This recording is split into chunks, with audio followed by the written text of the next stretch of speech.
Call the meeting to order. Roll call. Maria Okpara, present. Rick Raleigh. Here. Wilson So. Dennis Bender. Here. Christopher Nunez. Here. Will you please stand for the Pledge of Allegiance?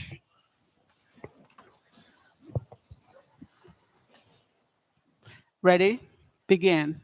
I pledge allegiance to the flag of the United States of America and to the republic for which it stands, one nation, under God, indivisible, with liberty and justice for all. Please remain standing.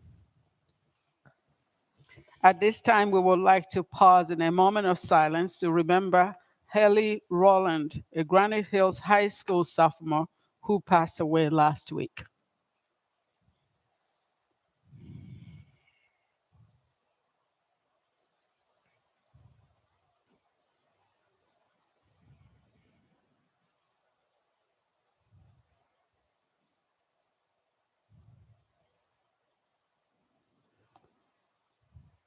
Thank you very much.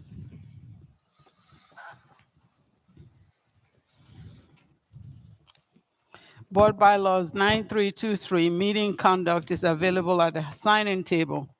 Whenever a member of the public initiates specific complaint or charges against an individual employee, the board president shall inform the complainant of complaint procedure, CF 1312.1, complaints concerning district employees. Kylie, do we have any public comments pertaining to closed session? We do not. If none, if we have no cards for public comments, Mr. Raleigh, will you please read out what we have for closed session? Yes, we have 9 items. Item number 1, pupil personnel expulsion cases, EXP number 62122 through EXP 921 through 22. Item number 2, conference litigation, Government Code Section 54956.9, subsection A, current litigation, 7 cases.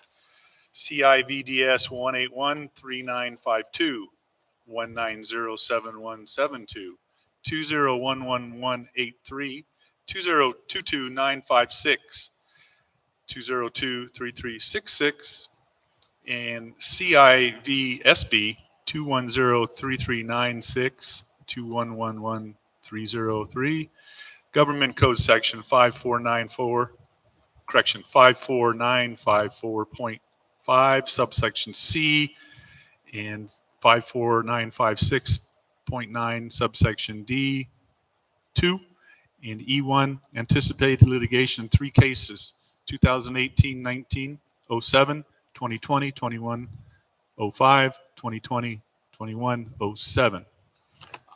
Item 3, public employee discipline, dismissal, release, reassignment, transfer, leave, title certificated and classified employees. Item 4, public employees appointment, resignation, retirement, reduction, title certificated and classified employees. Item 5, conference with labor negotiator, agency negotiator Dustin Conrad. B, employee organization, Apple Valley Unified Teachers Association. Item 6, conference with labor negotiator, agency negotiator Dustin Conrad. Employee organization, California School Employees Association. Item 7, conference with labor negotiator, agency negotiator Trinae Nelson. B, employee organization, unrepresented. 8, conference with real property negotiator, Government Code 54956.8, negotiation parties, Matthew Schulenberg, Apple Valley Unified School District. B, APN 3112-241-71000, CJC Holdings LLC. And item number 9, superintendent evaluation.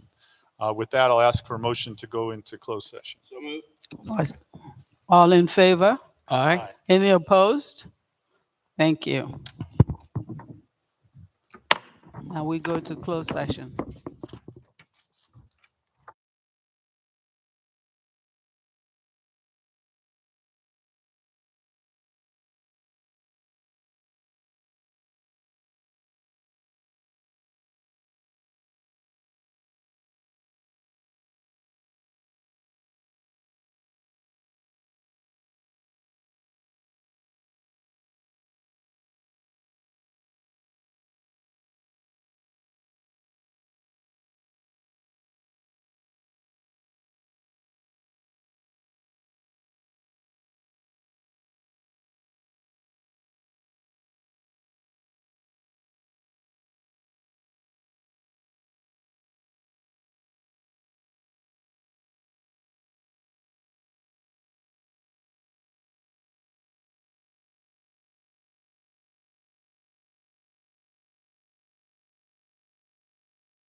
Calling the meeting to order. I hate myself. At our 4 o'clock meeting, we paused for a moment of silence. So I'm going to ask you to please rise for a moment of silence.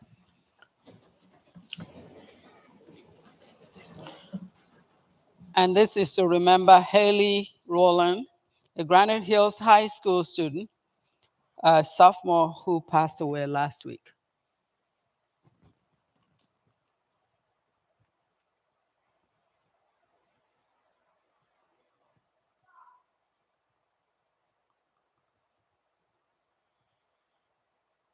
Thank you.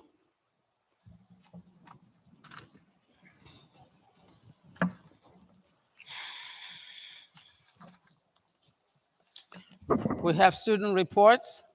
Rio Vista Elementary School, Carson Strubing, Preston Edmeyer, Bree Maglinte, Zachary Hammerstrom, Melissa Jaime, Olivia Angel, Thomas Jones, and Jordan Creason. Hey guys.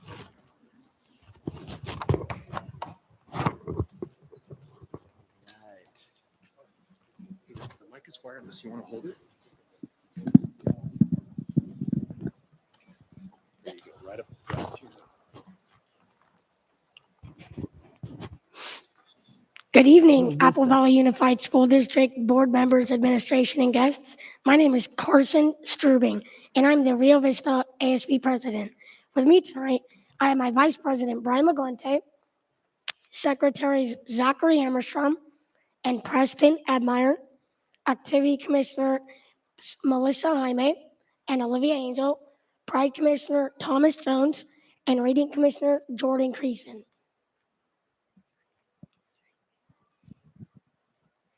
Tonight, we're going to read you a little story, Spookly the Square Pumpkin, a family to be thankful for.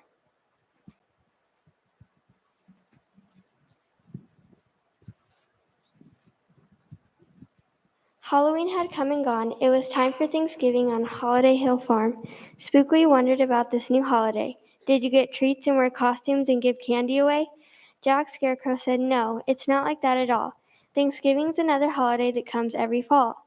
It's a day when families gather together and give thanks for having each other forever. Spookly thought about Thanksgiving and felt a little sad. Everyone gathered around to see why he felt bad. I don't have a family, Spookly said with a moan. I'm the only square pumpkin that has ever grown. I know it is Thanksgiving, but I'm not really sure a square pumpkin has something to be thankful for. Jack said, Spookly, my friend, maybe you should think a bit more. Spookly thought and thought as he shuffled along. He thought, I wish I had a family in a place I belong.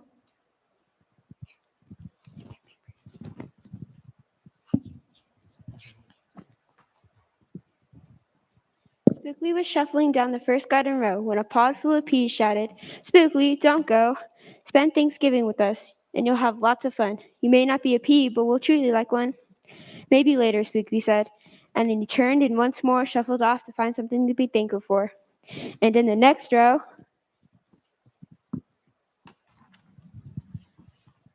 The tomato said howdy, the corn called yoo-hoo, the carrot said stay Spookly, stay and we'll play with you.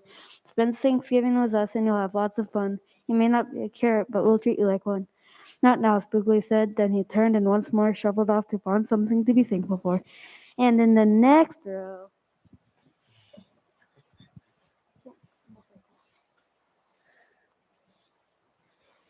The squash called good morning. The pepper said hi. The bean said, why, Spookly, why are you passing us by? Spend Thanksgiving with us and you'll have lots of fun. You may not be a bean, but we'll treat you like one.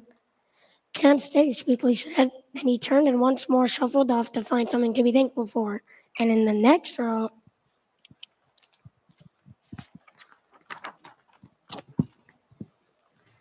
the eggplant said, slow down. The onion said, whoa. The potatoes said, stop, Spookly, stop. That's as far as you should go. And in the next row, well, there was no next row.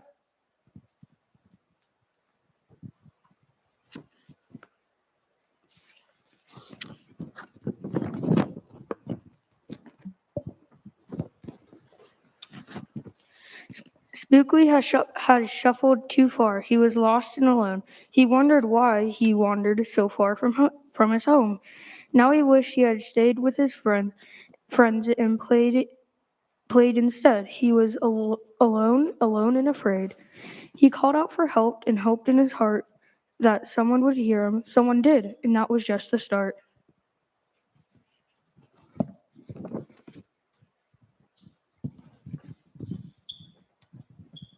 The potatoes heard Spookly and they knew something was wrong, so they told the onions who passed it along. The onions told the eggplants who let the peas know, so they could tell the peppers growing in the next row. Then the peppers told the squash who let the carrots know, so they could tell the corn growing in the next row. Then the corn told the tomatoes who let the peas know, so they could tell Jack standing in the next row.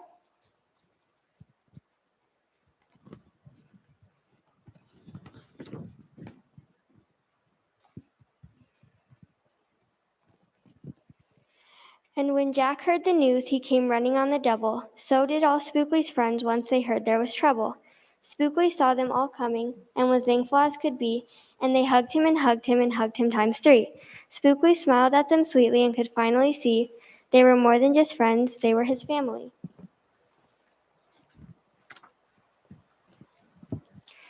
And that's what Spookly really had to discover, that no one family tree grows quite the same as another.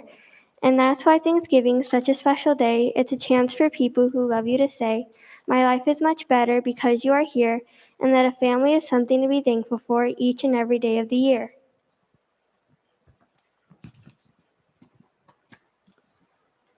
Spookly thought about Thanksgiving and all he had seen and decided it was his favorite holiday. Well, right after Halloween.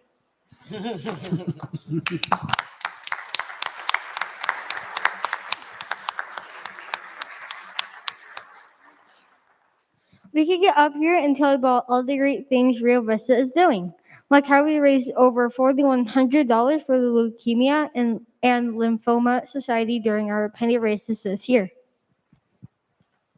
Or how we have more service projects planned to help out our community, like a hygiene drive for the veterans and a sock drive for the homeless.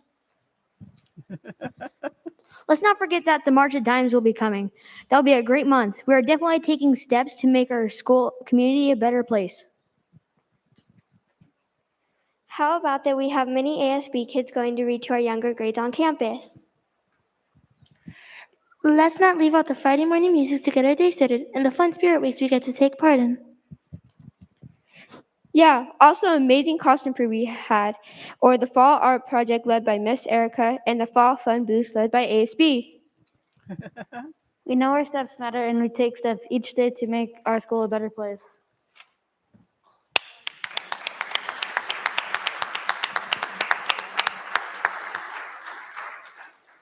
True, and how about that our class has given the 6th grade teachers more gray hair than ever, and put Mrs. Pop for more time out, and made Mr. Webb take more steps each day than ever. We are impressive.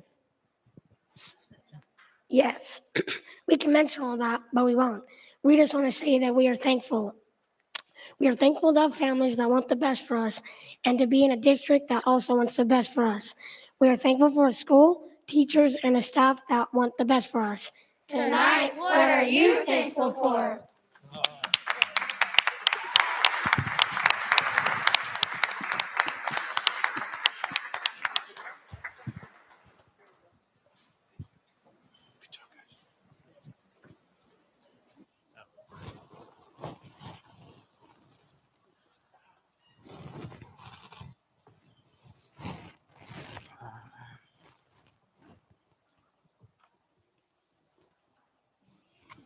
Phoenix Academy, Mary Eads, ASB President, and Connor Brown, ASB Vice President.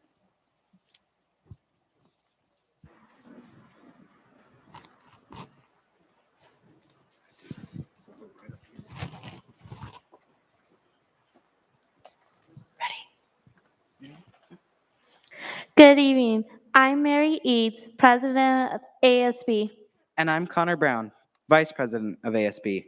We are very excited to share some of what we have been up to at Phoenix Academy. While these last few years have been a roller coaster to say the least, we are finally back and doing everything we can to make this year great. We started this year with a freshly painted campus and a bright new school sign. The newness of our campus has helped us keep excited about returning to school after being away for so long. Phoenix Academy is an avid school-wide site of dissertation, and we have been working hard to keep up the momentum with our AVID program. Our campus supports grades K through 8th as part of our AVID program, including AVID Excel.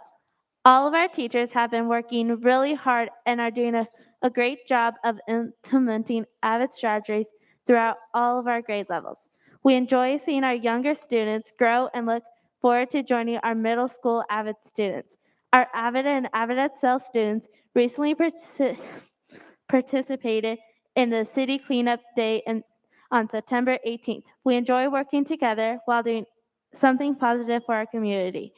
We are also excited to announce that we have several field trips planned, including trips to local universities and a trip to the Museum of Tolerance. Our ASB program is also a branch of AVID. ASB is important at our school because we organize our school dances and other school-sponsored events. ASB was able to host our first after-school dance, which was held outdoors. We all had lots of fun, and we look forward to hopefully being able to host our winter dance. The last week of October was Red Ribbon Week. ASB hosted a door decorating contest for our K-6 students, and we are amazed at all the fun ways our elementary students showed their creativity and pride for Red Ribbon Week. We also organized Ghost Grams, which was a fundraiser for Halloween. ASB also hosts Fun Friday, where we are able to play music during lunch, which is something new for our students. They really enjoy it, and the dance-offs are super fun to watch. Instead of our usual fall festival, Phoenix Academy hosted an outdoor trunk or treat on Friday, October 29th. We had multiple stations by grade level with lots of fun, decorations, and themes. It was super fun seeing our teachers and fellow classmates dressed up. The end of October also started our school club program. We are proud to announce that we have several clubs to choose from, including yearbook, sports, comic booking, board games, tutoring, and homework help. Each week, we have more and more students participating and hope to add new clubs in the future. Last year, we started focusing on social emotional learning and began working with Zones of Regulation with our K-6 students. This year, Zones of Regulations have become a successful school-wide program. Using the zone systems, our students have learned new ways to communicate their feeling, along with learning new and healthy ways to self-regulate their emotions. We have seen so much success with this program and continue to build on it. We would like to thank the school board for all of your help and continued support of Phoenix Academy. We are off to a great start, and we are excited to see what this year will bring. Thank you. Well done. Granite Hills High School, Ella Hausman.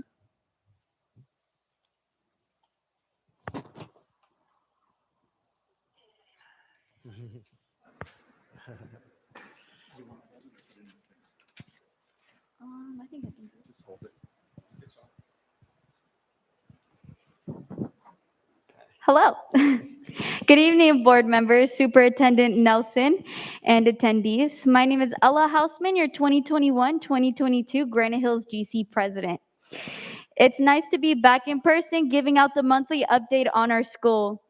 First, I would like to thank our board member, Christopher Nunes, and board president, Maria Akipara, for their attendance and support at the welcome meeting for WASC, as well as our district's IT department for their help in supplying the iPads for the virtual visit. So thank you all for your help and support throughout this week. The WASC visit highlighted numerous areas of strength for Granite Hills School, one including that our students are acknowledged for being articulate and able to demonstrate learning during the student focus group meeting and during encounters with students in the virtual world. The campus has been filled with excitement with lots of events going around. Spanish speakers class helped celebrate El Día de los Muertos by creating projects and giving presentations on famous members of the Latinx community. ASB held a lunchtime pep rally and a spirit week to celebrate the upcoming winter sports and Halloween costume contest, which had a great student participation and was lots of fun. Saturday was our Powder Puff game, and unfortunately, the juniors won over the seniors. To be fair, Normally, seniors already have some experience with their junior year.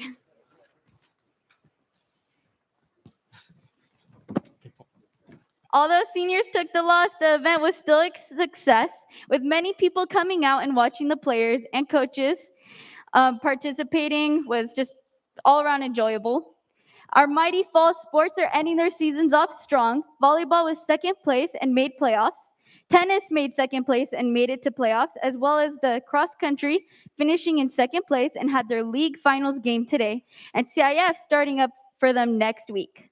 Our football team made second place and are going to playoffs for the first time in 10 years. Before we were Division 14 and now moving up to Division 11. We also are doing a Breaking Down the Walls event this week and nearly have 500 students involved and 30 staff members that have participated. This program is growing empathy and compassion among students and staff and better our school culture. We are having a great time participating in the event and appreciate the support of the district. WASP Visit was a great success with lots of celebrations, including El Dia de los Muertos, Spirit Week, and Pep Rally transitioning to winter sports, an entertaining Powder Puff game, and our mighty Cougar Fall sports ending off with a bang. And we are excited for our growing school culture and the future of our students. Thank you. Thank you.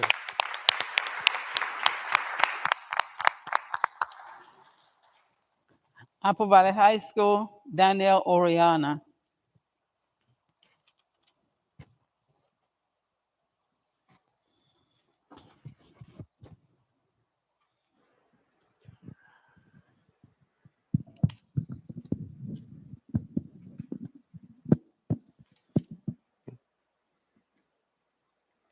Good evening, esteemed board members.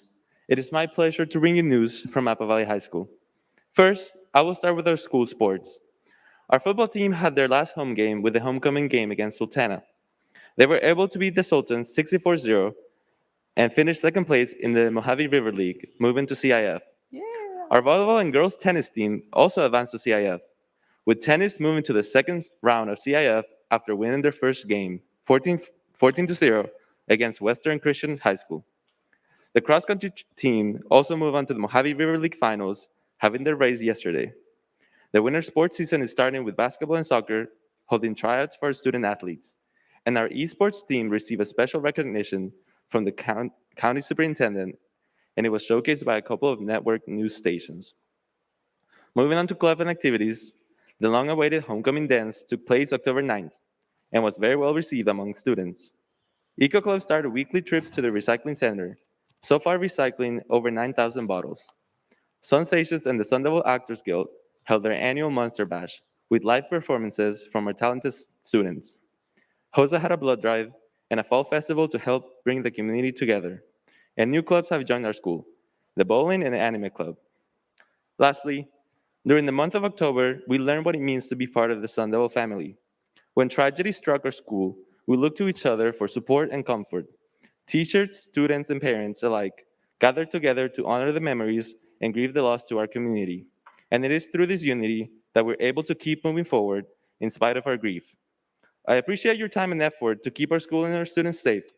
And remember, Sun Devil pride is contagious.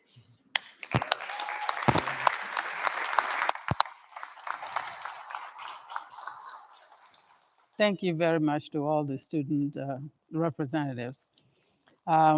We now have a report from union representatives. California School Employees Association, CSEA.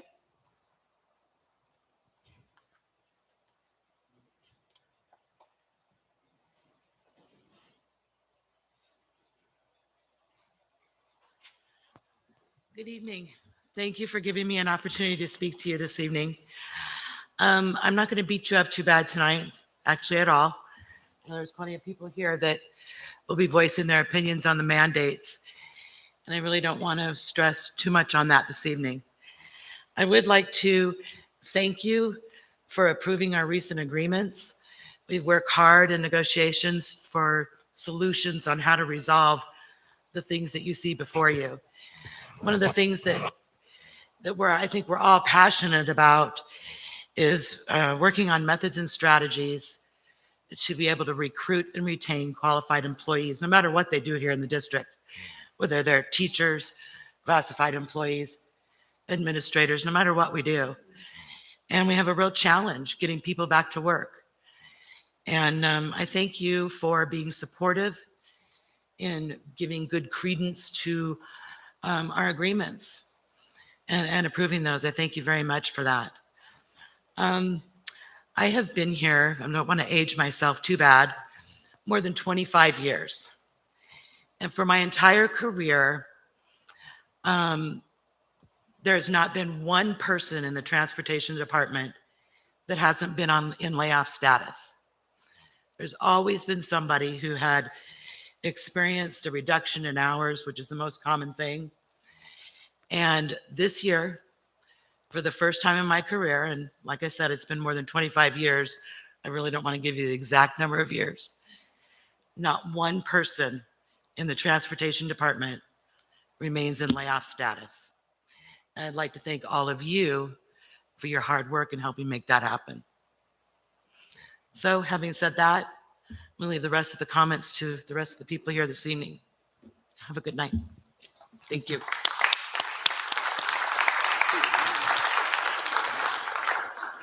Apple Valley Unified Teachers Association, AVUTA.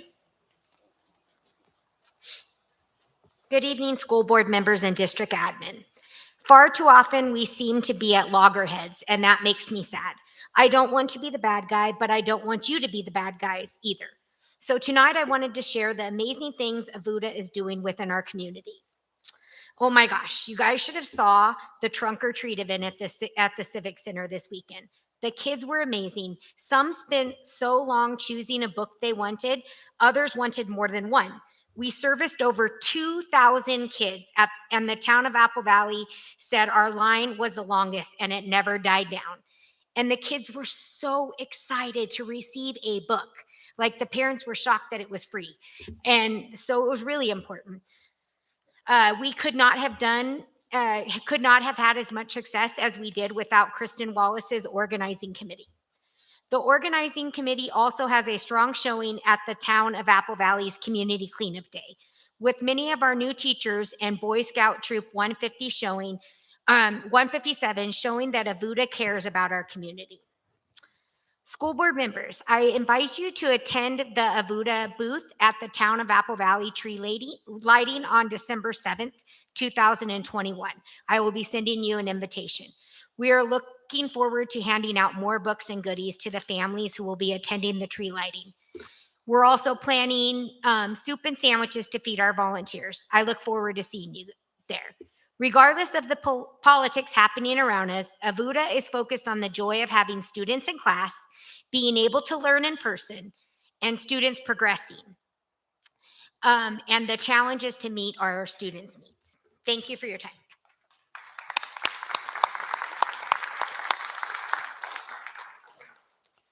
The clerk of the board will report on any action taken in closed session. Get my mic on here. All right. We have a couple of reportable items from closed session. And the first one was B4, public employee appointment, resignation, retirement, reduction. And it was to appoint Brian Goodrow as high school principal, Apple Valley High School, range 16.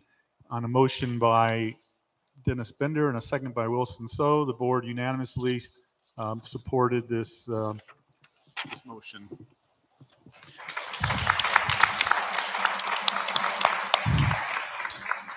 Item 4, public employee appointment, resignation, retirement, reduction. On a motion by Maria Okpara and a second by Wilson So, the board unanimously supports Susan Kim Lasco as K8 principal, Mariana Academy, range 14. Congratulations.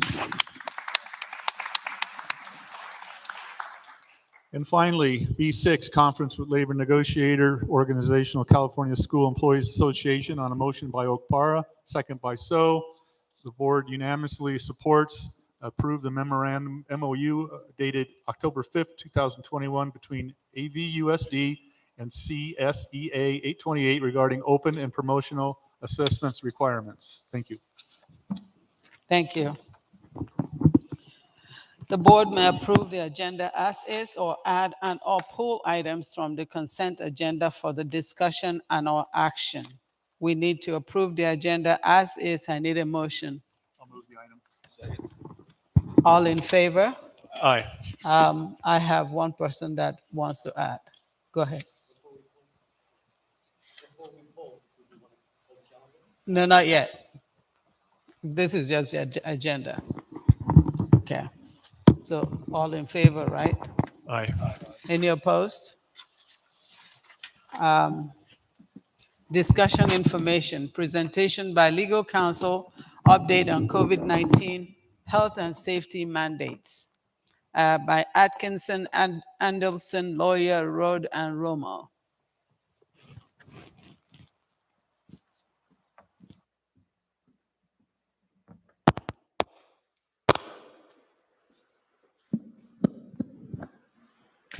Good evening, members of the board. Thank you for this time. My name is Mark Thompson. I'm legal counsel to the district, and I'm here to give you a brief update on the current status of the mandates that school districts are under in the COVID-19 landscape. The first question that I usually get is, what do you mean by mandate? And so my answer to that is, we're not really talking in legal terms. We use mandate in its practical sense. A mandate is any rule or requirement or regulation or law that we're required to follow. The mandates that I'm going to talk about tonight, unless otherwise specified, we're talking about rules and regulations that do have the force of law that apply in the school district context. So starting with the mask mandates that we're all familiar with, we're subject to the rules issued by the California Department of Public Health. And these came out some months ago and were most recently updated on October 14th. And these rules simply require that all students in the school setting in indoor locations must wear masks. In addition, that applies to a certain extent to extracurricular activities and to athletics. Similarly, it requires that adults in the school settings also wear masks when they're indoors in the presence of students. That's been the rule for several months. It continues to be the rule, and that's one of the mandates that we're under pursuant to CDPH guidelines. As a school district, you're also subject to OSHA regulations, Cal OSHA. These apply to your employees, and the mandates from Cal OSHA say that all employees who are not fully vaccinated must wear masks indoors or in vehicles unless they're by themselves or actively eating or drinking. This is pursuant to the most recent guidance from OSHA on June 17th. Coming back to CDPH, school districts do have a mandatory obligation to report cases of COVID to the local health department, county health, and the district is required to assist county in contact tracing. And so you have a program that designates how that happens here in your school district. The next category is quarantines. There's two sources of guidelines for the quarantine rules that are being followed. The first comes from CDPH. There's a quarantine requirement of 14 days for any known exposures or close contacts. That can be modified in the case of students.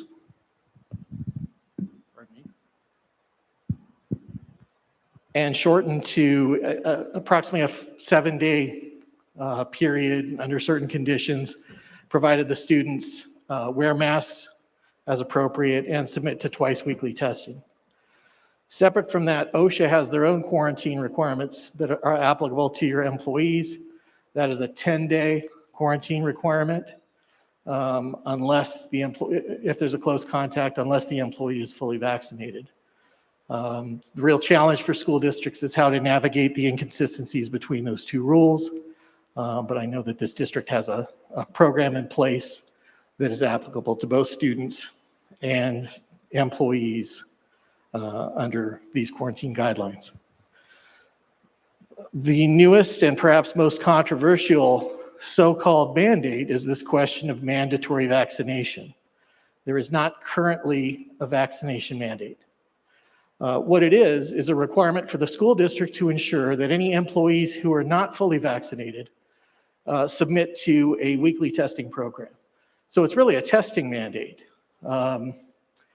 Because it's not a mandate, there's not really any discussion of exemptions to the vaccination requirement right now because it's not a requirement. There's a built-in opt-out for your employees if they agree to the testing routine. So that comes from the CDPH's most recent guidance on that subject. I believe, well, it started on August 11th with an implementation date in October. As far as the vaccine mandate goes that everybody's been talking about, what we have right now is just a heads up from the governor that he has directed CDPH to implement a vaccination requirement if and when several things happen. First and foremost, FDA approval of a vaccine that's authorized for use in the two grade spans that are identified for younger kids and for older kids. Once that occurs, according to the governor's announcement, the plan is to implement a vaccine requirement at the start of the next school term, either in January or July. This is down the road. We don't have this yet. When it comes, if it comes, it's going to come with a requirement for exemptions for medical reasons, for religious beliefs, and for personal beliefs. That can be changed depending on how and whether the legislature acts and whether the legislature decides to amend the statutory requirements for vaccines. There's no indication that that's happening now or whether it'll happen in the future. So right now, all we have is the governor's announcement of what is intended down the road. And our advice as legal counsel, as always, is to keep your ears open and see how that develops. What may be coming is an OSHA mandate for vaccinations. We know that at the federal level, the president has announced that federal OSHA will be implementing vaccine requirements on the private sector side. Whether and how that applies to public school districts at the state level in California remains to be seen.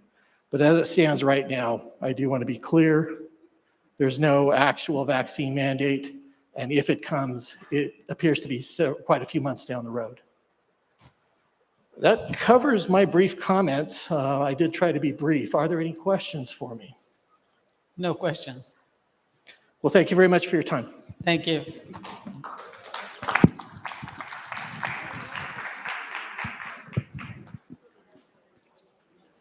I just want to say that the lights were not a cue for you to leave. It's the stage. It does this, and it automatically, they have to actually do a key in the sound room. And okay, lights are going to go out for just a second. Thank you, Mr. Thompson. Just a minute. They'll come back up.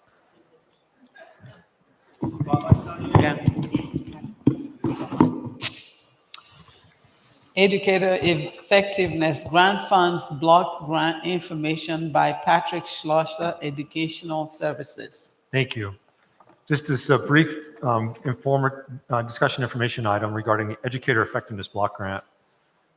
This funding source and the rules governing it and our plan going forward was provided in the packet in a brief presentation here before you. These were categorical funds set aside as part of AB 130. This was this year's omnibus trailer bill, budget bill. However, it was intended to be used over the next 5 years. They are therefore state funds, but they will be governed by the same rules that govern Title II, a federal categorical for professional development. It's an easy set of rules that apply to the same kind of professional learning. It's focused on professional learning for those who interact with students. So it'll be focused on those who work at the school sites. There's 10 possible areas that we're allowed for in the statute. We selected 6. There was no requirement to select all 10. We did, however, We budgeted all of the funds.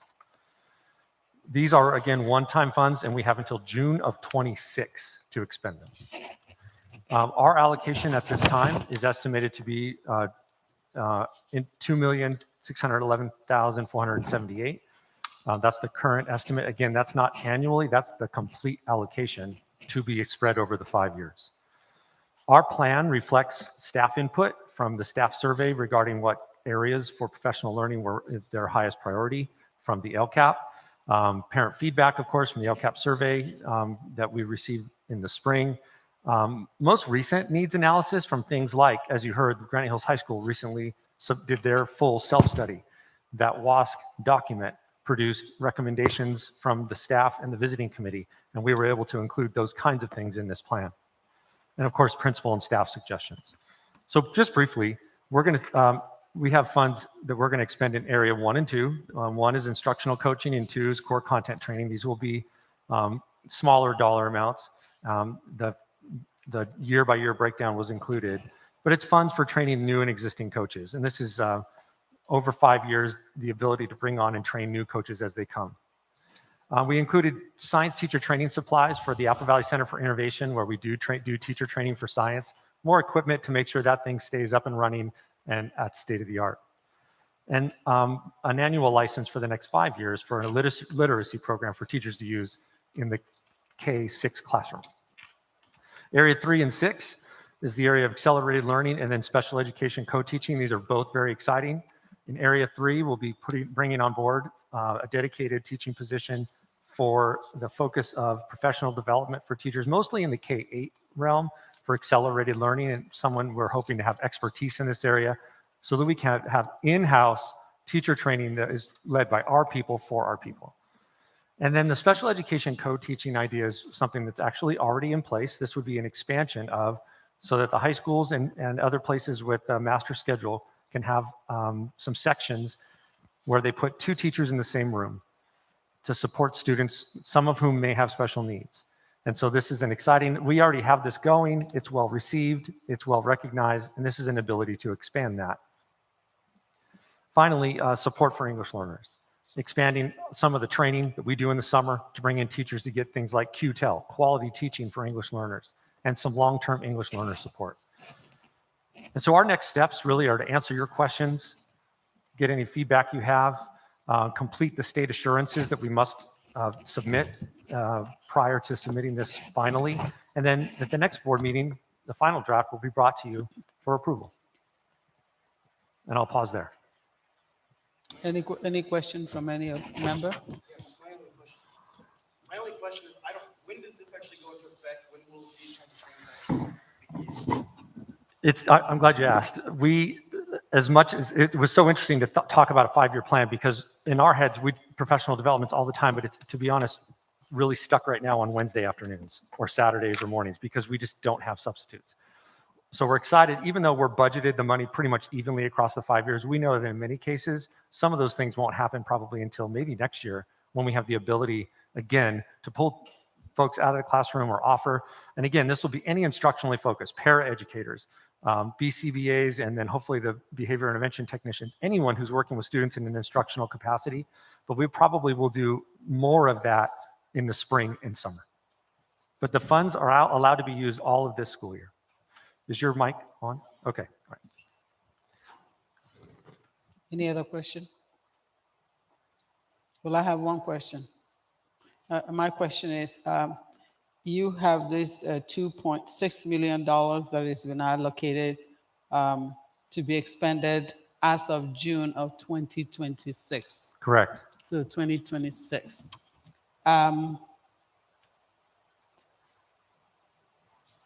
How intensive was the survey that you put out for the participants to tell you where they wanted the funds to be expended? We didn't do a new survey for this. We got the template actually just a couple of weeks ago from the state and found out that it had to have 2 board interactions. So we utilized last spring's LCAP survey, which was extensive. It was any person in the system who wanted to answer. We had about 750 of our staff classified and certificated respond. And this was last spring? Yes. So now things have changed since then. Are we going to conduct a new assessment or new survey?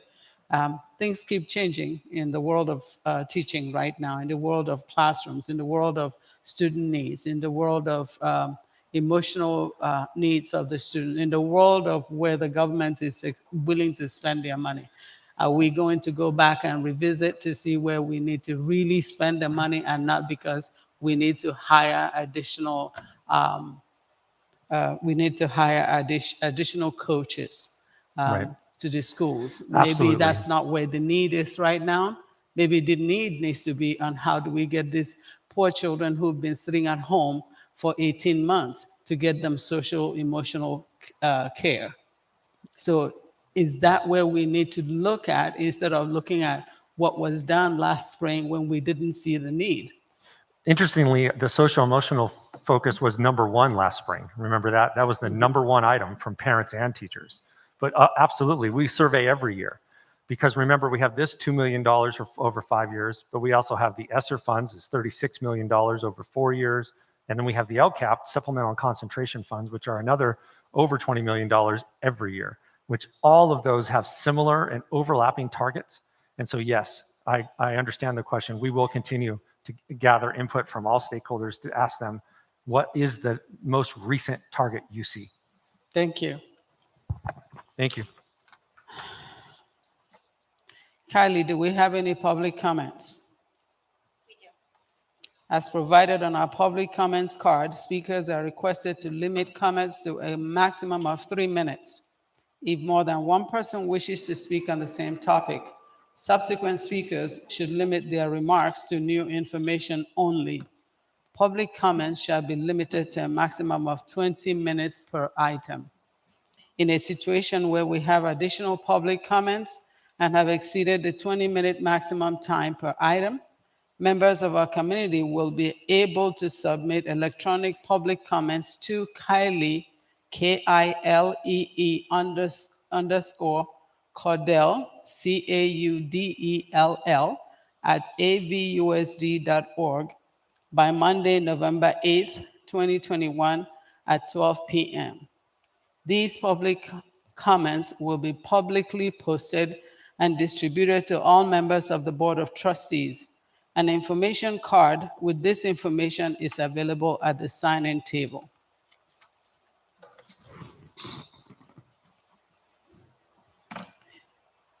Shauna Acoleta.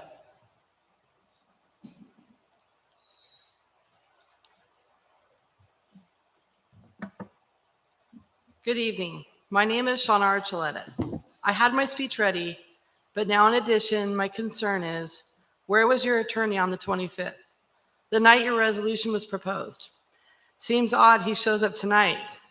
Definitely an odd scenario, something to ponder. I wanted to thank the Apple Valley Unified School District Board for hearing the parents against universal forced vaccinations and passing a resolution for vaccine choice. This is consistent with how a free society handles things like this. Let the people choose. My comments are more towards those who want government to force vaccinations on their friends and neighbors who don't want the vaccination. It's been said that all government comes from the end of a gun. Think about it. You are asking the government to compel others to vaccinate. There will be those who refuse. You are asking the police or military to arrest them if they resist. If they resist, the police will increase their use of force. Further resistance will be met with a gunshot. That is what you are asking. That is what you are okay with by demanding mandatory universal vaccination without exception for natural immunity, without religious exemptions, without medical exemptions, without rejections for simple choice. Have you thought your position through? The vaccine doesn't prevent the spread of COVID. It doesn't prevent you from getting it or transmitting it. In theory, it lessens the severity of your case. Are you really okay with asking the police to brutalize your friends and neighbors who don't agree with you? Who's the extremist? Thank you. Thank you. Yeah. Jennifer Rees.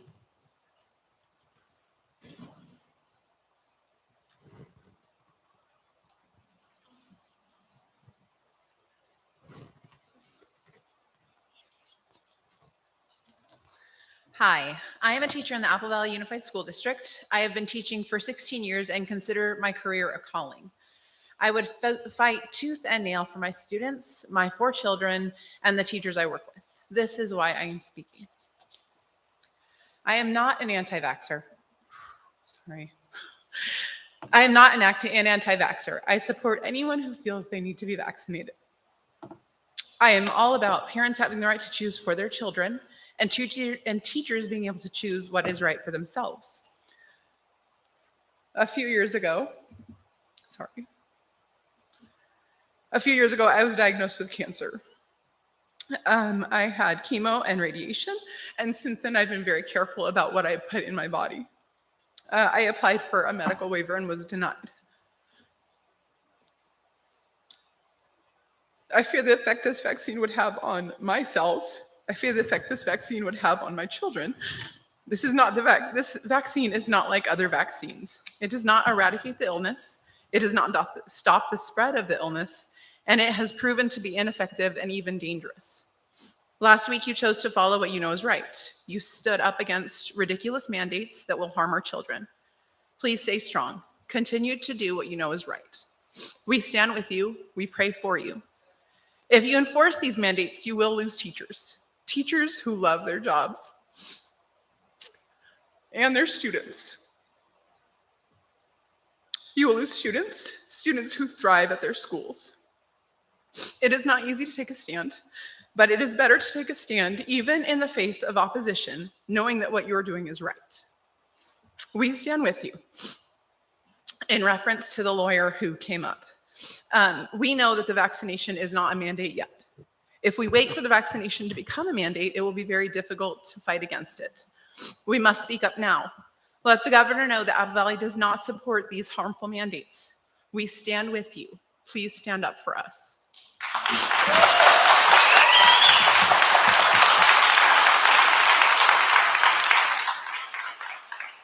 Amy Bateman.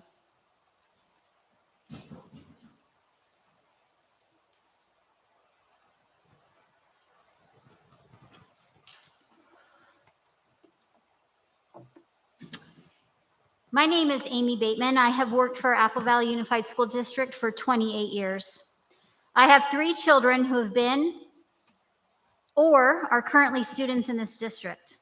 First, I would like to say thank you and acknowledge the tremendous effort that has been made by our superintendents and DO staff during the last 2 years. They have been handed a difficult task by the state and have consistently done what they could do under constraints to open schools and meet the needs of both students and staff. It pains me to see the intimidation and verbal abuse you have all had to bear. Second, as both a parent and an employee, I am disappointed that you, the board, did not gather any information or send out any surveys to gather your parents' and staff's opinion before you voted on not upholding the vaccine mandate. That was irresponsible. You just asked Mr. Schlosser about surveys and did not do that yourselves. Third, I want to address the one of you who released a private letter from an Apple Valley Unified School District parent to then be released on social media and is circulating here tonight. That act was irresponsible and unethical, especially in light of the threats and intimidation by the vocal anti-vax group that continues to harass our district office staff. Sharing that letter was unacceptable as an elected public servant.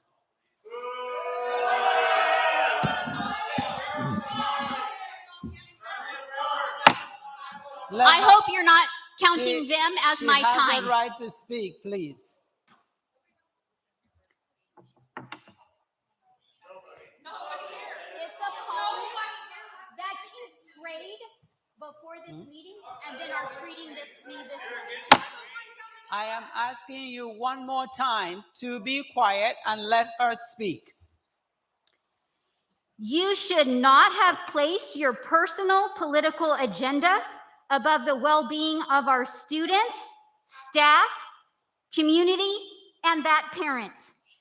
I expect whomever did that to resign immediately. I also expect that you other board members hold your colleague accountable. Thank you for your time. Thank you.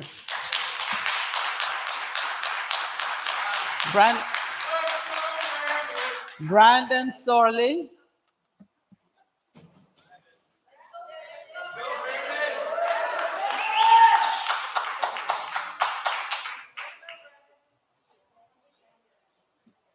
Hello, board. I'm up here today because we did the resolution the last meeting. The resolution did not really say what I actually expected it to say. I thought it was a lot weaker than it should be.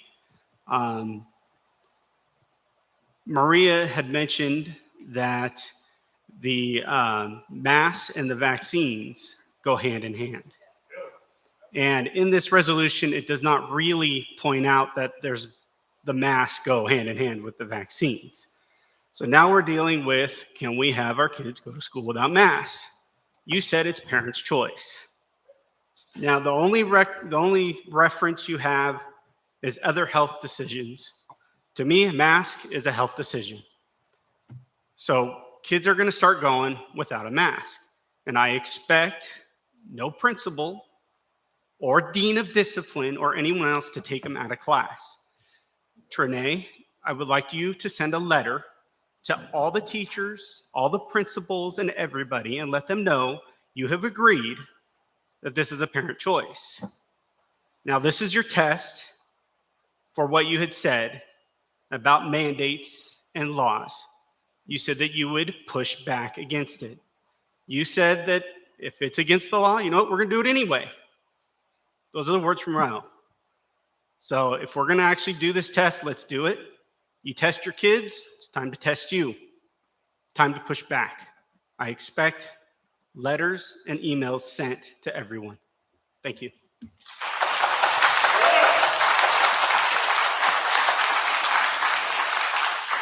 Marie Savitsky.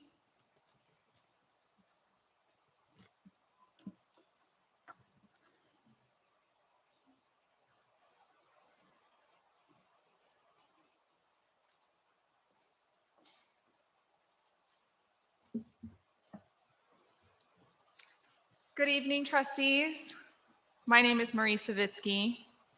I've been a resident of Apple Valley for 36 years. I graduated class of 1995 from Apple Valley Senior High School.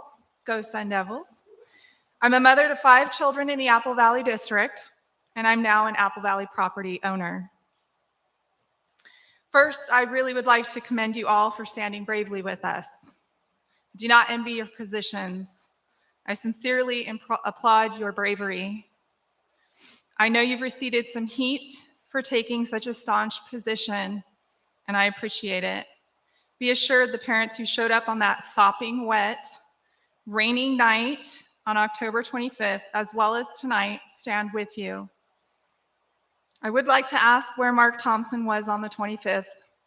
It would have been nice to address him then. The barn doors are open and the horses are gone, though. I tend to give attorneys a run for their money. I push the limits. I commented to Rick Raleigh after the meeting adjourned that the resolution still needed some work. There were others in the audience that had additional concerns with some of the statements made in the resolution. It was declared during the meeting that the board would likely make some revisions in the future. It is my hope that that declaration was sincere. As promised, I emailed a revised resolution to all the board members, provided I guessed the correct email addresses. They are not readily available on the public website. I did not receive rejection notices, so I presume you all received them yesterday. I'm also passing out copies that I have available for your review. In the email, I included both a highlighted PDF version for easier review of the changes. Tonight on the printed, it's bolded. I only have a black and white printer. Some of the changes are as follows. On paragraph 2, I would like to have added at the end, Governor Newsom also stated there would be exemptions for personal belief, religious and medical exemptions. Probably could be stated a little bit better. In between 6 and 7, paragraph 6 and 7, I apologize, I did not get to notate yours. I would like added that whereas AVUSD has operated in-person learning safely since March 2021 without available vaccines for most of that time and without mandates. After 7, be it further, on paragraph 7, in that text, I would like testing added. To restore local authority to create and implement COVID-19 safety plans, including guidelines for testing, masks, quarantines, vaccinations, and establishment of normal classroom instruction. I would like a paragraph added that says, be it further resolved, the Apple Valley Unified School District of Education lacks legal authority to mandate COVID vaccines. Time's up. Thank you. Anyway, please review the changes. I Good. have copies Thank for you. people. Your time's up. Thank you. Okay.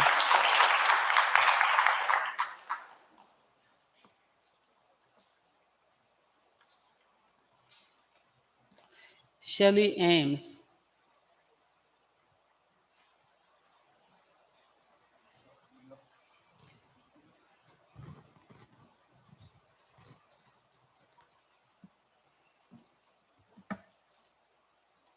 Hi, good evening. I want to say thank you for allowing us all to speak tonight. I came here tonight to share an experience that I've recently had with mandated testing, and it wasn't pleasant at all. While working at my desk, my supervisor approached me, and what I felt was definitely not the normal approach. I was in the middle of a task, and when I was spoken to, it was with authority, and I immediately thought that I had done something incorrectly and was being questioned for it. Then it was made clear that I was to go to the testing room to be tested for COVID. I immediately felt degraded at that moment, and I was very discouraged when I went into the room with other coworkers, where we were all questioned about our birth dates, our names, and how we were feeling, were we experiencing symptoms. Then we stood in that room and we swabbed our noses in front of each other and went back to our desk. I felt defeated. It was quite humiliating. Even more so when my supervisor came back and awkwardly apologized for the position that he was put in. I find that unreasonable and unfair to all of us who are having to deal with this. We all know the stats concerning natural immunity and what vaccines are doing and not doing for all of us.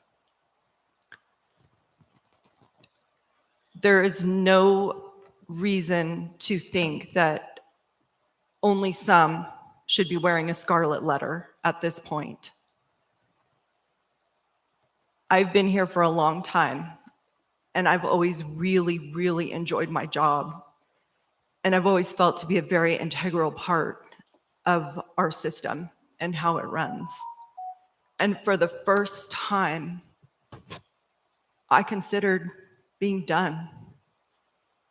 This has been my second family for a long, long time. And I'm really hoping that we can make better decisions on how we're separating people. Thank you. Thank you.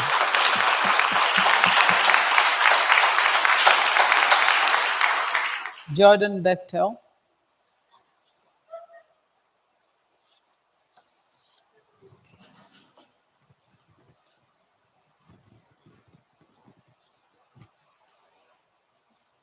Hi, my name is Jaden Bechtel. I'm 12 years old and I'm a 7th grade student at Vanguard Preparatory. I'd like to start off by saying thank you to the 5 board members for voting no on the vaccine mandate. I'm here tonight to talk to you about wearing masks at school. For me personally, I absolutely hate wearing masks. It irritates me and also makes it hard for me to learn because I cannot breathe. When I am talking to a teacher or other students, we cannot hear each other over the mask. Me and my family had COVID a couple months ago and we had very mild symptoms.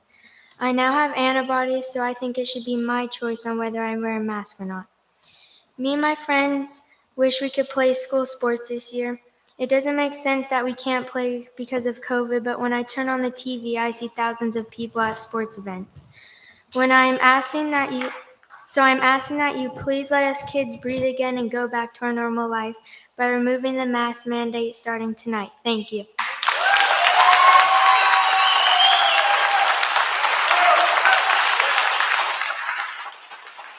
Craig Taylor.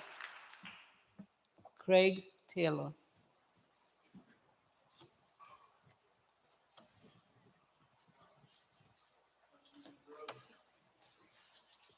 I just got in from Salt Lake at 4. I didn't do a speech again. I'm kind of glad because we got to go over a few things to kind of enlighten my thoughts. Oh, Pat, wow. That's embarrassing.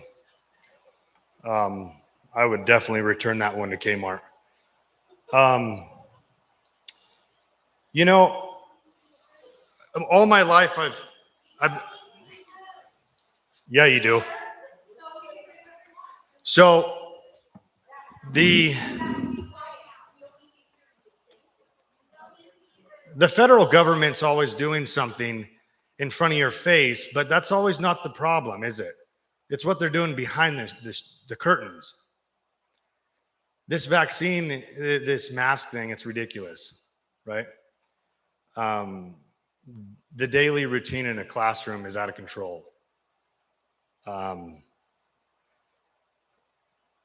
Everything that my daughter asks me on a daily basis, you know, it's embarrassing. I have to answer the questions. You know, she turns down a boy to not give her number and she's a bitch. The teacher tells the boy to just go sit down. The teacher heard the whole thing and does nothing about it. I told Coach Skurlock to screw you one time, and I got suspended for 5 days. You know, my kid gets told no, that she can't go to class or can't go to the restroom because of whatever reason. I mean, I didn't know that you were allowed to pick and choose when you had to go to the bathroom. But yet, 2 boys making out in the middle of the hallway is okay. But we can't say anything about it, can we?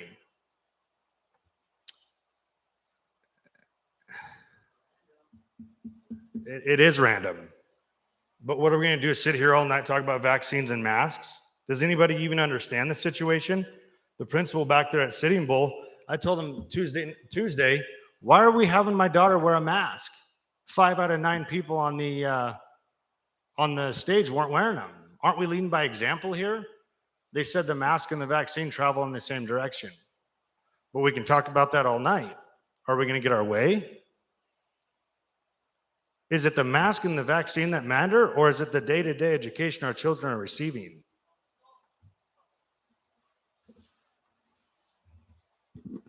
That's it for the evening.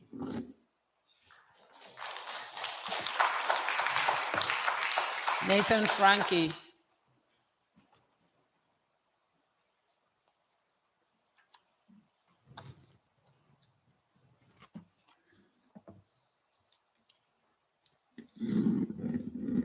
Good evening, board members, superintendent, and other staff members.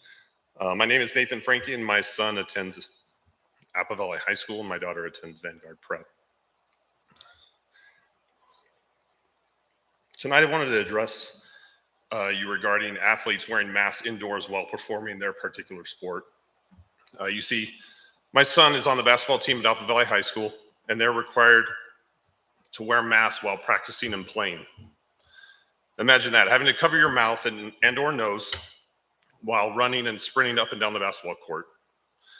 My son told me, and I quote, "That's the hardest thing I've had to do during basketball." Now, I'm not a doctor, but I am a former college level athlete. And I know that during any type of athletic event, the body needs more oxygen, especially when you are running for any length of time. Your blood needs more oxygen for your muscles to perform properly, and masks prevent that. On Friday, October 22nd, 2021, CIF released an updated document on face coverings that provides 2 alternatives in place of wearing a mask indoors for athletes. One is to conduct the sport outdoors, which really doesn't work for basketball up here in the high desert. And the second one is perform at least weekly PCR or antigen testing to all individuals regardless of vaccination status. The document also mentions that schools should consult with their local county health department if testing options are being considered. I tried to find any communication from San Bernardino County Health on mask requirements for indoor sports, but couldn't find anything. So on Monday, October 25th, 2021, I emailed the athletic director for Apple Valley High School, Blake Robbins. I included a link to the CIF communication and asked if the PCR or antigen testing was going to be an option for basketball players this year. His response was, "I don't know yet. I am working on it, but I hope so." And I understood that. It was 3 days from when that communication came out. So I followed up with Blake via email on November 1st, this past Monday, to check on the status of testing for athletes. And I did not receive a response to my email. I included a link to a company that does weekly saliva testing, which is being used by the school district that I'm employed by. Less invasive for the athletes. They spit in a little vial and that's it. So during last year's basketball season, weekly testing was provided. The only time the basketball players had to wear a mask was when they were on the bench. So why not this year? So in closing, I'll say this. It's hard enough to breathe with a mask on under normal conditions while walking around. Imagine how hard it is while exercising and running up and down a basketball court for 2.5 hours, which these athletes are doing every day, Monday through Friday. Masks should not be worn, especially while playing sports. I challenge you next time you exercise or throw on a mask for 2.5 hours so you can see how it feels. If weekly testing is an option, then it should be set up and used immediately. Thank you. Thank you.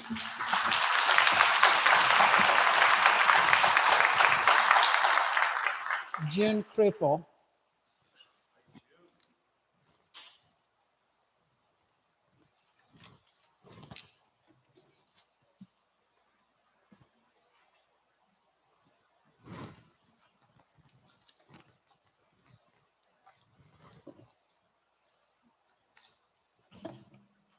Hi. I know the speaker that just got up and was talking about Mr. Schlosser and this letter that was circulating, and I kind of wanted to talk about that tonight. I'm not sure where she's been this whole time, but I've been at every single board meeting since August, and this is the first anyone's even said anything about pro-vaccine anyway for children. And so it's good to have someone like that, I guess, to try to understand where they're coming from. I still don't understand it, but a letter's been circulating, and maybe she'll understand us a little bit better after I read my speech. A letter's been circulating from Mr. Schlosser's wife opposing the board's decision to stand against the vaccine mandate. And although everyone is entitled to their own opinion, they aren't entitled to their own facts. And after reading the letter, it seems that it reflects what we already kind of knew about Mr. Schlosser, that he hasn't really been listening to us. I mean, he's writing down the whole time always, or looking at his phone. I was told by Mr. Schlosser in a recent letter to me about masking and testing. He stated, while you have a different view regarding the efficacy of masks or the risks arising from COVID-19 infection, the district is all within its rights to rely on the public health guidance, which established required use of face masks indoor settings as one of the primary methods by which the district can protect the safety of its students and staff. A lot to unpack there, I know, but I'm going to save that one. But I wanted to read you guys a letter I wrote to you guys. It's been 2 weeks now since Apple Valley Unified School District made their decision to stand against the vaccine mandate, and hundreds of parents and students and staff couldn't be more proud of you. You 5 board members are elected leaders of the district. Truly listen to the parents and students' personal stories, peer-reviewed studies, professional testimonies, our constitutional rights, and true science to guide your actions. Thank you for your leadership and for working these past months with us in an effort to do what's right. I know you may have lost sleep over these hard decisions. We have too. Many sleepless nights worried that our children would be forced to take a vaccine for a virus they effectively have a 0 chance of dying from, but are more at risk from the vaccine. Worried that after a whole year of everything being taken away from them, that they would again be denied an in-person education. Worried for our awesome teachers that they would lose their jobs they love, feeling despair and hopelessness.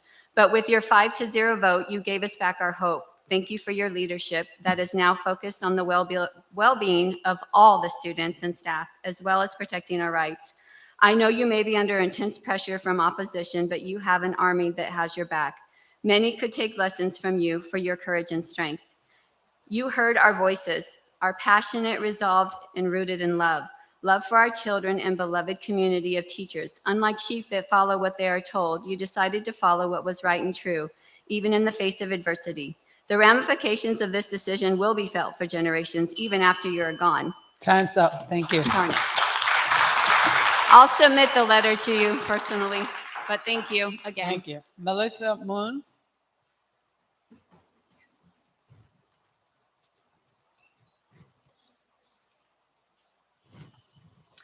Hello, my name is Melissa, and I currently have 3 children in Apple Valley Unified. I'd like to start by thanking each and every one of the school board members for your resolution that passed at the last meeting, and to let you know that my family supports you 100%. To make sure that there is no illusion that you might be following parents that are just trying to be loud and are somehow using wonky science, I would like to tell you my background and why I would never use misguided science to make my decisions. I graduated in '95 from Apple Valley High in the top 1% of my class. I went on to UC San Diego and received my degree in neuroscience by the age of 21. I am fully capable of and actually enjoy reading scientific studies and clinical trial data. And I have dedicated hundreds of hours analyzing most of the studies that have come out regarding COVID. I can tell you that when it comes to the current COVID-19 injections, one has to use the word clinical trials very loosely. These vaccines did not even exist a year ago, and they did not even start testing them on young children until the end of March of this year, which gives us possibly 6 months of data to look at to determine safety and efficacy.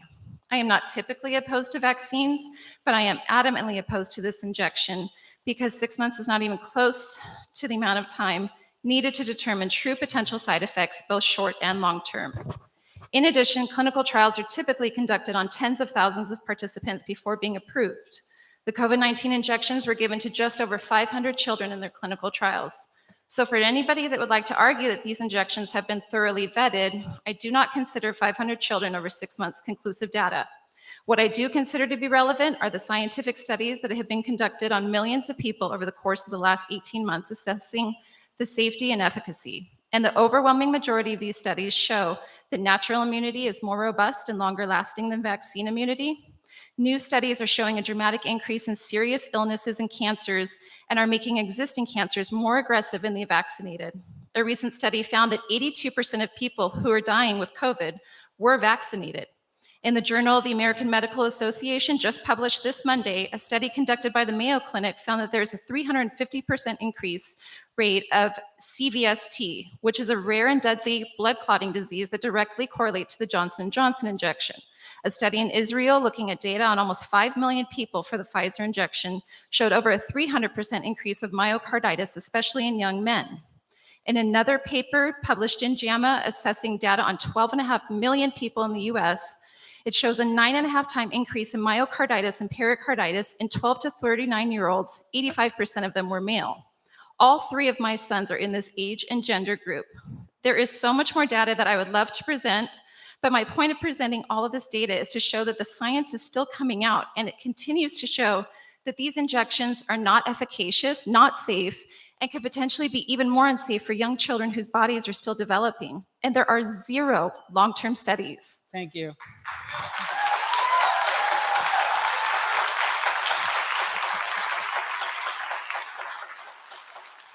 Josh Mallet.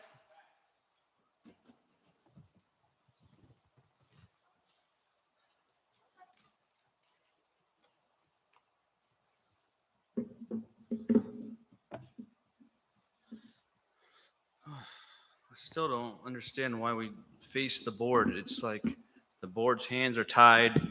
We heard from an attorney tonight, and it just seemed like we got a huge runaround, and still nobody knows what the answer is. And I'm just reading right here, Thursday, November 4th, 2021, regular meeting of the Board of Trustees. I guess I got to be the one to point out the obvious. At any time a student or students are present in the boardroom or any Apple Valley Unified School District building, all adults and students are to wear their face masks. There's kids here. The board's not wearing their mask. I'm not wearing a mask. What are we doing? Like, this is crazy. Do I have to like bring this up, or are we not going to talk about the obvious?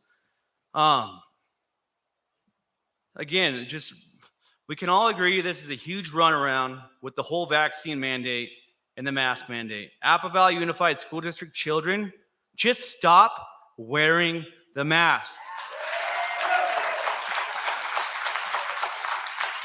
Stop wearing a mask and tell the district, I will not be vaccinated.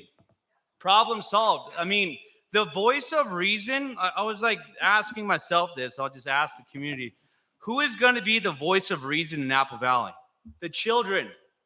All I could say is if I was in school, I wouldn't wear my mask, I wouldn't be vaccinated, and neither would my friends. But I guess it's the liberal way. You go to college and 90% of all your professors are liberal and they just brainwash you. So God bless you, children, for showing up and speaking. Just don't wear your mask, don't get vaccinated. And if you do, go ahead, wear your mask. Go ahead, get vaccinated, but don't tell us we have to. That's it. Is that it?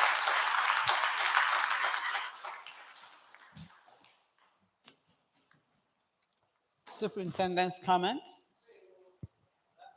I appreciate all of the students being here tonight speaking, and it was great having them back in person. And I appreciate the students that got up to the podium and spoke. There's a child that wants to speak. Board comments? There's a child that wants to speak. A child out there that wanted to speak, and she's in tears because you did not call her name. I'm sorry, if a student wants to speak and did not submit their card on time. She was one of the first ones here. She's been here since 4 o'clock. She's been here since 4 p.m. Go ahead. Where is her card? I'll pause. Let her speak.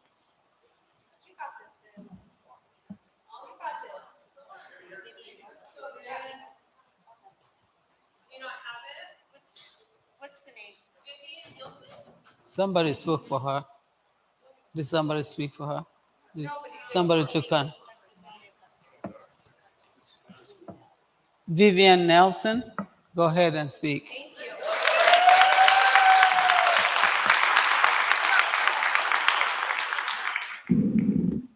Hello, my name is Vivian Nielsen, and I used to be an AVSD.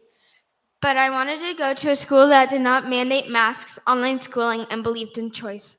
I now attend a private school, but I have extremely high hopes to return to AVSD. I also had the chance to go to the school district and meet Trinae Nielsen. I had a great experience, but we never got to finish our work due to COVID, and never heard if or when we would be invited again. I am asking this board and superintendents that sit up there to keep your promise. When I was told about the resolution that happened last board meeting, it gave me so much hope to return to AVOC, but I was told not to get my hopes up. There are superintendents and possible board members that are not being honest and might go back on their word or be persuaded by others. I will not go back if you mandate or require this so-called vaccine, which causes horrible reactions for kids my age, older, and younger. I am also here to ask the board to make masks optional for the students and staff. I currently have asthma, and there's no way I could perform my best every day if I was required to wear one. I believe in choice, and forcing anyone is not right. Either is segregating people for their choice. I am looking forward to one day returning to FSC. Thank you, board, for a step in the right direction. Thank you.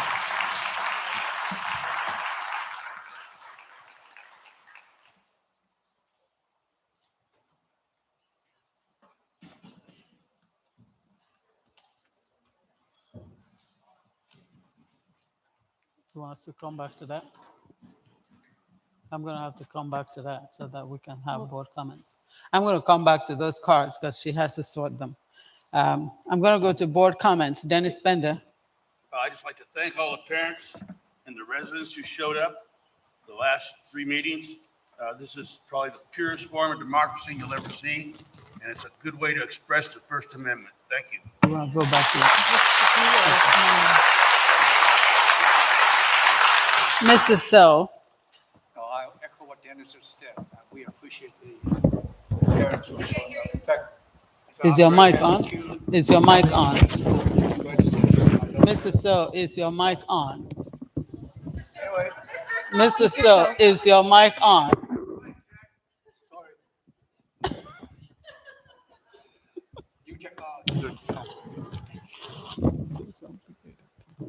Okay. Yeah, now can you hear say. me? I apologize, it didn't turn on. No, I just said I echo what Mr. Bender said about all of you. And we appreciate the input. And I think, you know, there are two opposing views even in our community, but the board need to listen and then let's see what happened. And I, like you, and I took the vaccination because I want to be safe to my grandchildren. But I said two young ladies graduated the same year with my oldest daughter, Jennifer So, you know, and also from Apple High School. And we're going to listen to you, and then we are going to look at what the state, especially the stupid federal governments do in terms of this vaccine policy, and we'll see how it comes down from California, and we'll work with you both sides and address it. That's all I have. Mr. Raleigh. Thank you. You know, it's becoming quite evident that schools and school boards and what's being done in schools is becoming one of the nation's #1 issues with residents. You see this across the country, and it's evident in Apple Valley. Everywhere I go, I've been around for a really long time, and everywhere I go, dentist office, grocery store, walking down the street, people ask me, Rick, what can we do? It's just not the mandates. It's the violence in the schools, the sexual harassment of the young girls, the lack of discipline in the schools. And the only way we're going to make change in the schools is by parents getting involved. And I've been on the board for 3 years now, and very few parents have shown up until now. But it's very enlightening to see this. And I encourage everybody, no matter what side of the issue you're on, to show up and speak, because that's the only way we're going to make change in this country and in this community for schools. And Apple Valley has a lot to offer to students and has very good staff and very good teachers, but there are issues that we need to deal with, and I encourage everybody to keep showing up, keep voicing their opinions. Thank you very much. Mr. Nunez. I just want to say thank you very much. You need to be on the mic. No, you gotta be on the mic. There we go. Got you. Okay. I just want to say thank you very much to all of the student representatives who presented tonight, and congratulations to Granite Hills on a very successful WASC accreditation process. And it comes to me. I'm going to start out by thanking the Center for Innovation. I had the opportunity to go on that campus, and I had no idea that little cars as small as my finger could move using the force of the sun or the light. And I had so much fun that as soon as I left there, I ordered my own so I can play in my yard. And today we saw students teaching us a few things about cooperation. The students who presented from Rio Vista and Phoenix Academy, they were cooperating. One person held the mic, the other one turned the page, and they're just helping each other. It was just so seamless. It felt so good that I thought we could learn a few things about just getting along, you know, and that was real heartwarming. The students from Granite Hills High School, I am really proud of your WASC visit. It was the very first time we have done a virtual WASC. And I was participating from a hospital room in Orange County because that's where I was. But I needed to see it in play. I am extremely thankful for all of their playoffs. I couldn't keep up with the playoffs. I was trying to write so I remember which one it was, so I know which one to attend. Because I'm one of those that goes to football games only when we get to the quarterfinal. I don't want to go when I'm going to go watch the losing team and it's like, oh, they're hurting my feelings. The Apple Valley High School, December 7th, Apple Valley School District, I will be Teachers Union. I will be there if I get my invitation on time and if life doesn't happen to me. I have had so much of life happening to me in the past few months and life continues to happen. So if life doesn't happen, I will be there, I'll be present. Now we go back to the meat and potato. Americans call it meat and potatoes, right? I don't know what it is, but I just know there's something about meat and potatoes. And gravy, there's gravy in it, right? It's about the mask mandate and the vaccine. There's a difference between the mandate and a resolution. We had a resolution which is like we are speaking our minds. And when the state tells us that we have to do certain things, we will have to obey the state rules. So we need to get to that point. We jumped the gun to get to that point. And now we need to wait to see what the state is going to do. And then it's like a game of chess. If they make their move, we make our move. They make the next move, we make the next move. And right now, we don't want to play all of our hands because the state hasn't played all their hands. So be patient. And one of the things that I know for a fact, when it comes down to it, also have to protect the rights of the teachers. No matter what happens, we have to protect their rights. Because if we don't protect their rights, then we all need to get into the school and teach our own children. Because if the state comes for them, we've got to protect them. So let's just wait and see what the state does. It is called the game of chess. And when they play their hand, we will know what it is.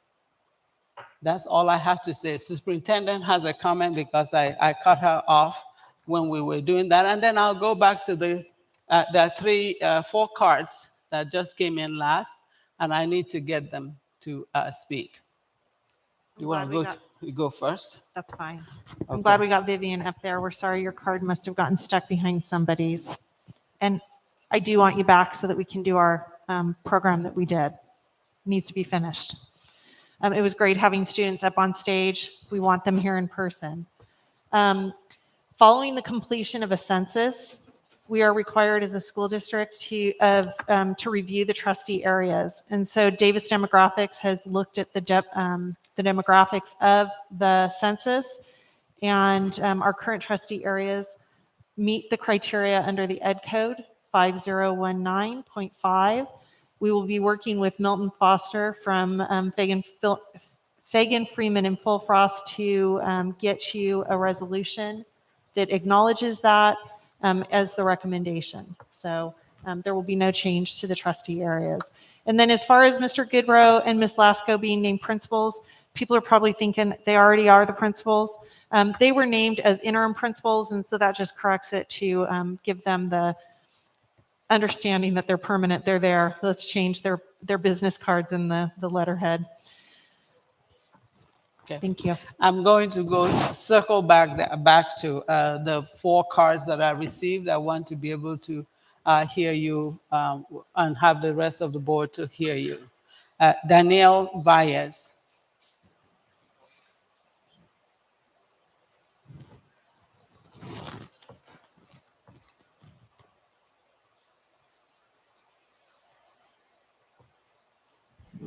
Okay, so I am here briefly just to let the board know how thankful I am and many parents are for how patient you guys have been with hearing all the parents and concerns, and more importantly, acting on it. I know this has not been easy at all, so again, thank all of you. I have a 5-year-old and a 7-year-old, and I know that having you guys as our school board has eased a lot of concerns to know you are listening and you are fighting alongside with us. Please continue this fight with us and know that you have so many thankful parents. I want to see my children have back to school night and be so excited to show us their classrooms. Have their mom help in the classrooms before it isn't cool anymore. Have award ceremonies where I can watch and take pictures and keep these memories for them. Letting a kindergartner figure out that they can go home to mom if they go see the nurse and say they don't feel well, and if you're like my child, you do that 2 days in a row, and for them to figure this out without being sent home for 10 days. And most importantly, for them to know what it's like to come to school and not wear a mask 7 hours a day, as my children don't know any differently. With that said, I know we have the right board fighting for our children, and you all have proved that. So again, I just want to express my gratitude for how much you guys have helped ease some of our concerns, and more importantly, set a precedent in California for what we can accomplish in getting our kids to have the same school experience most of us were so fortunate to have. So the point of me being up here again, just thank you, and thank you for being our voices. Thank you. K. Greg. K. Greg.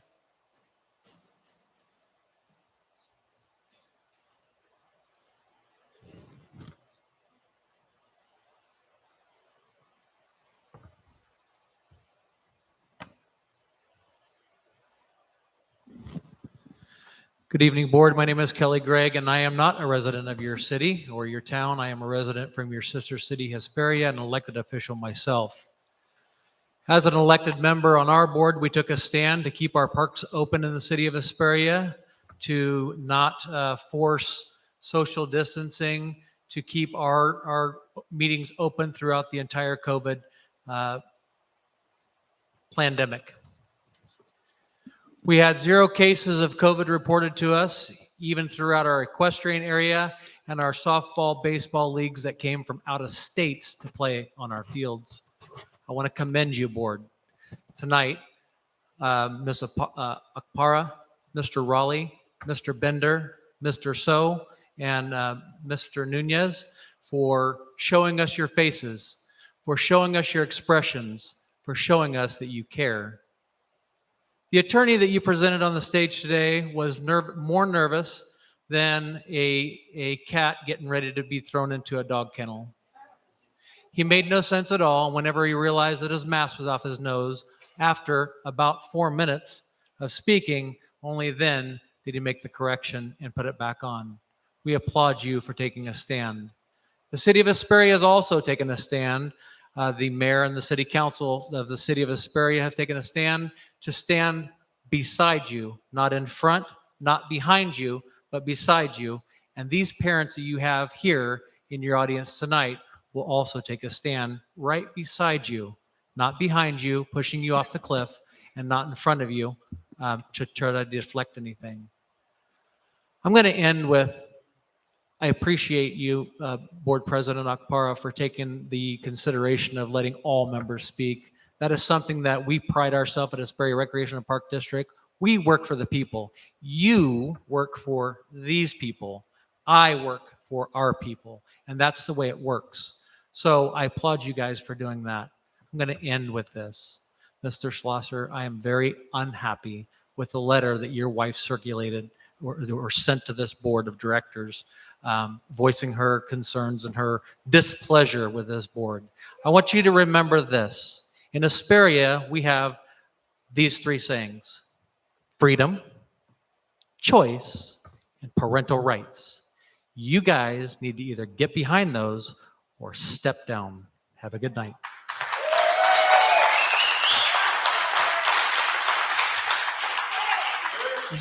Jeffrey Lundley.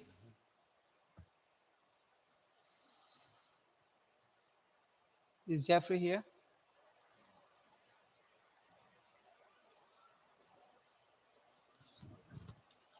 Amanda Arroyo.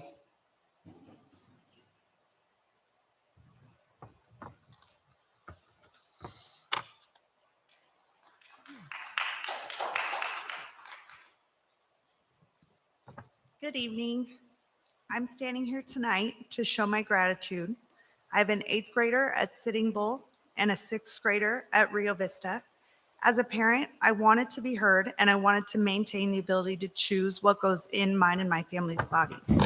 I can't express enough my gratitude to the AVUSD board members for listening to us and for hearing our concerns that we have been so passionate about. Let's keep the main thing. And here and now, that's our children. We don't want to fight against you. We want to fight with you. And we truly appreciate your efforts to make that possible. We know it's not easy. We know that it's been hard for you all, but we must work together. Do what is right, and let's stay strong together. We appreciate you guys, and I also appreciate all the hard work that's gone into my personal story and with my daughter at Rio Vista. It's appreciated, all the behind the scenes work. I know it doesn't go unnoticed, even though we might not talk about it every single detail, but you guys are working hard. You guys are working towards all those disciplinary issues and all those things that are kind of being overshadowed by this bigger issue right now of the vaccines and the masks. So I do appreciate you all. Thank you. Thank you.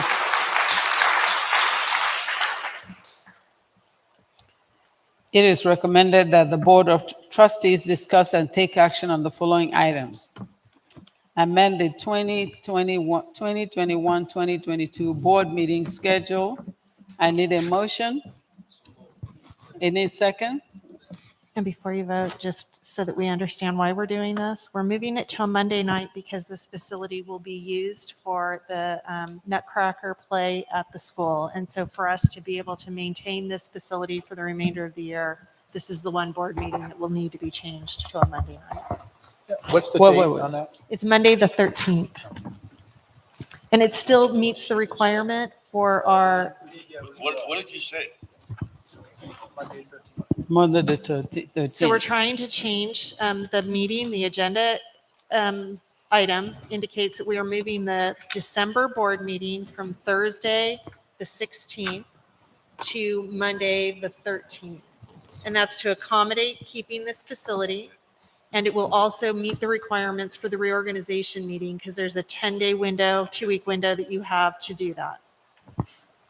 So that will be your annual reorganization meeting as well. Okay. And every other board meeting, you stated conference room A. So we're gonna.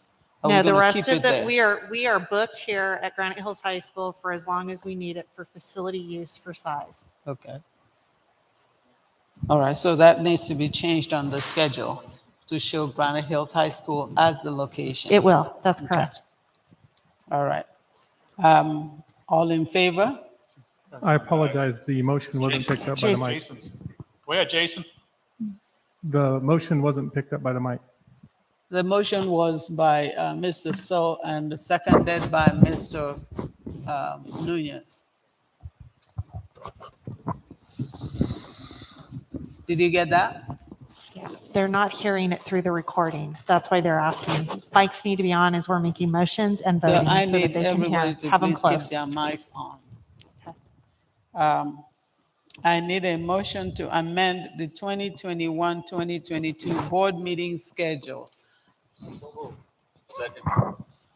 All in favor? Aye. Any opposed?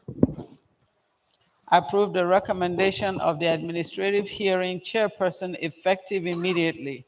Expulsion case number 6, 2021-2022. I need a motion. Move it.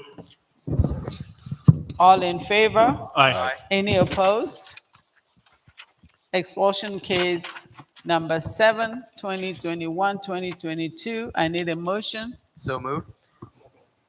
All in favor? Aye. Any opposed? Expulsion case number 8, 2021-2022. I need a motion. So moved. Second. Seconded by Mr. Nunez. All in favor? Aye. Any opposed? Expulsion case number 9, 2021 and 2022. I need a motion. Move it. And all in favor? Aye. Any opposed? Approve the certificated and classified personnel action as listed. Second. All in favor? Aye. Approve the requested leave as noted. So moved.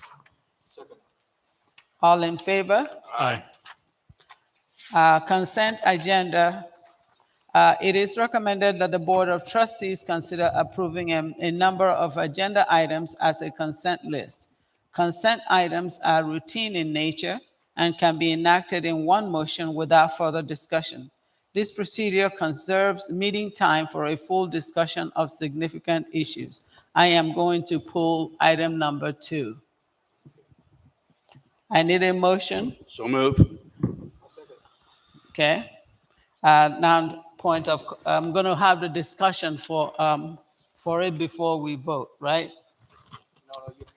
It's You been approve the approved. ones that you listed with So the we are- exception of 2. So we approve 1, 3, 4, 5, 6, 7, 8, 9, 10, 11, and 12. I need a motion to approve 1, 3 to 12. So moved. Seconded. All in favor? Aye. Okay, now I pulled item number 2 because there are quite a few federal holidays, and one of the holidays was not listed in that schedule.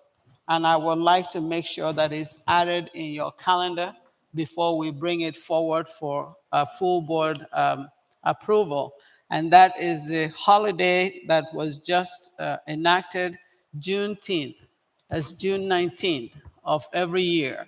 And we need to have that in the calendar. So, Ms. Okpara, you can recommend that that be added and amended tonight so it doesn't have to come back, and then the board can take action. Okay? You have to make a motion that that's what you'd like done. I would like to see it when it's already on paper. I don't want to vote until we see it on real paper. If you make the motion, it is in minutes and it's done. It Okay. becomes the thing. Once it's in minutes, it's recorded and it's finished. Okay. And we will send you a copy of it added, I promise. Yeah, I just want to be sure it's there because Okay.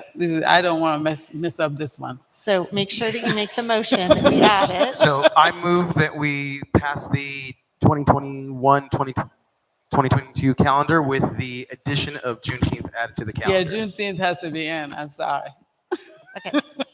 So I'll You have a second that. motion. Wilson so seconded. Yeah. Now you need a vote. Okay, now we'll get the vote that will add Juneteenth for the final document. Can I ask for one clarification? You Yes. said the 2021 through 2022. Do you want all 3? All of them All need to have them. calendars. It's a federal holiday. It's 3 years of calendars. Let's make Yes, sure we have all they of them. all have to have it. Okay. From here on. Okay. Yeah, it goes all the way to 25. I think it's 25. So it will be added to the 2022, 23 school year, 2023. 23, 24, and the 24, 25. Yes. All Correct. 3 calendar years proposed. And then stays on forever unless something happens. Okay. Um, You have to take a vote. I need a motion. already got the oh, motion. Let's vote on that. All in favor? Aye. Opposed? Okay. Do we have anything else to go to close? We need to go no. I need a motion for us to adjourn this meeting because we have nothing else You have to. any other comments? Any other Yeah. person want anything else that need to be added for the next meeting? Well, it's superintendent and board comments. You're down at the bottom Did I on go? page 9. Oh. Sorry, Oh, God. I held something till the end. Superintendent's comments. Sorry, Ms. Okpara, I did hold something till the end because I wanted to close this way. As I was turning my calendar today, it was a little bit late. I was a little bit amazed that it was already November, and I noticed a quote. I don't have to chase extraordinary moments to find happiness. It's right in front of me if I'm paying attention and practicing gratitude. And that quote came from Brene Brown.